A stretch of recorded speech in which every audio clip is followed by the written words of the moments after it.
And now we finally come to one of Toho's more popular Godzilla-less monster movies.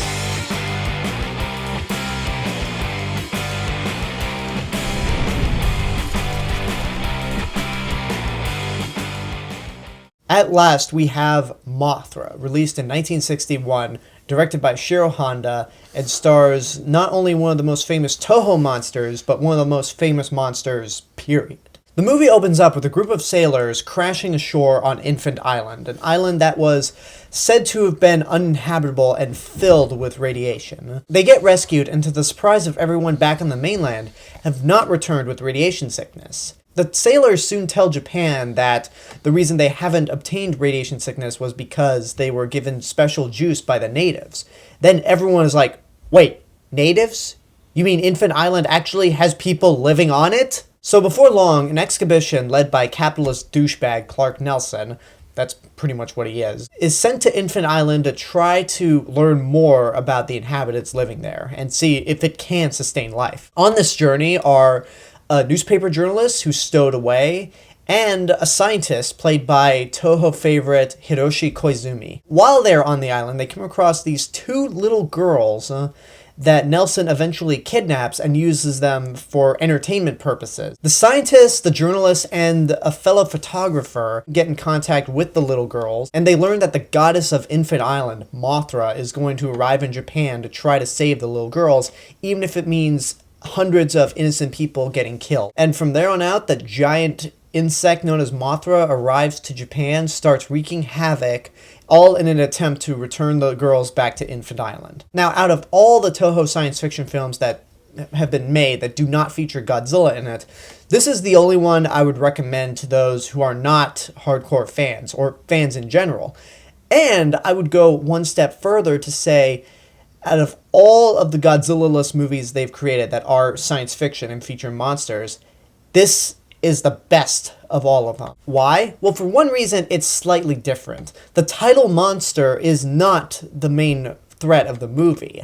The main villain of the movie is, in fact, a human. And this makes the entire movie much more interesting when you have a human character who's actually somewhat enjoyable to watch, even if you hate his guts. Actor Jerry Ito plays the villain Nelson, and he does a really good job. As I said, you hate this character's guts, and the way this character is portrayed is somebody who is such a dick. He's not afraid to point a gun at somebody or even kill anyone in cold blood just to get what he wants. So if you were to put a fake orange hairpiece on top of Nelson, you got Donald Trump right there. And a lot of the other main characters are really good also. The journalist Zen and the photographer Michi are really good, and the two of them have a unique dynamic that makes it fun to watch. I think the human characters that everyone remembers, even if you're not a Godzilla fan, are the Peanuts, this once popular pop group back in the 60s that played the Little Beauties, or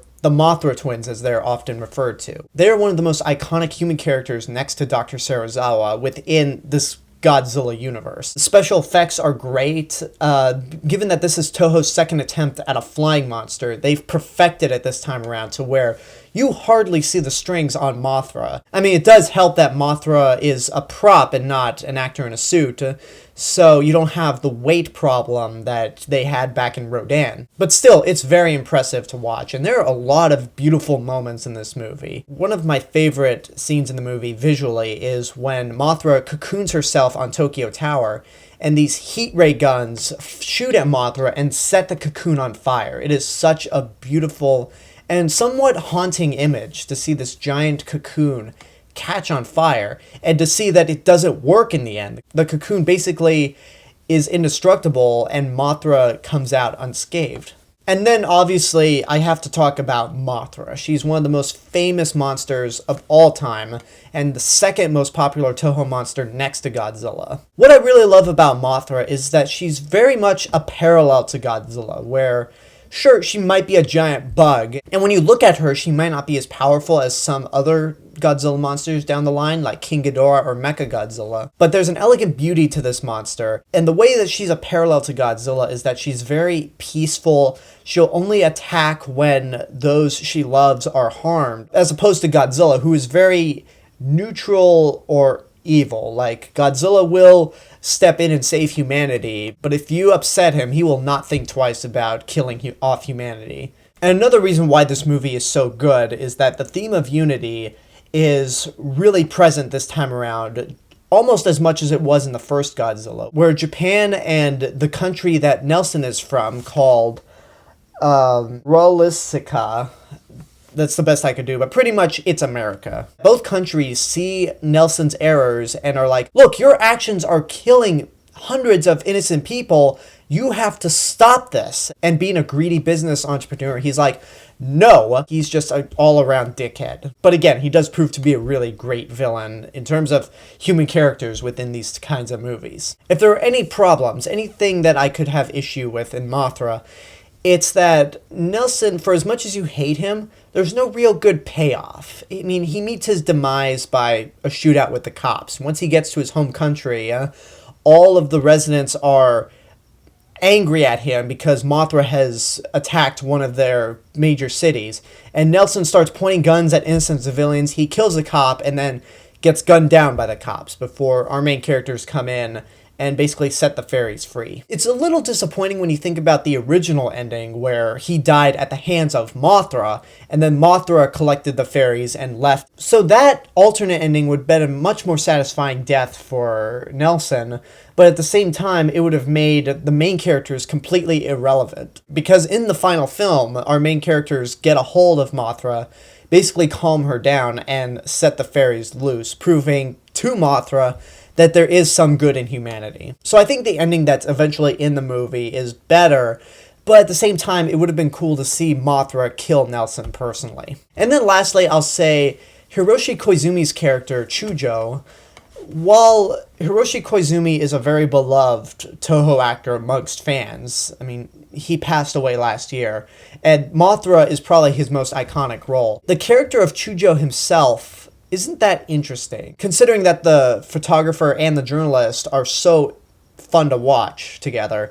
And while Hiroshi Koizumi does have good charisma, it's just the character isn't that interesting. He's basically just a scientist, a role that Hiroshi Koizumi would play in several other science fiction films, and especially in the Godzilla movies. But regardless of all that, Mothra, in the end, is almost as good as the original Godzilla. It's the only movie that I'm reviewing that I can recommend to those who are not fans. Whereas Rodan didn't hold up as well when I saw it for this series of reviews, Mothra got better. Mothra keeps getting better the more I watch it. So despite those arguments, and despite not being as good as the original Godzilla, I would definitely say Mothra is a movie you need to get off your ass and go see right now. It's an absolute recommendation. If you haven't seen it at all, definitely check it out, because while it's not a masterpiece, it is very, very good. And obviously, outside the fact that it's a really great movie, this movie introduced the world to Mothra, one of the most popular monsters out there,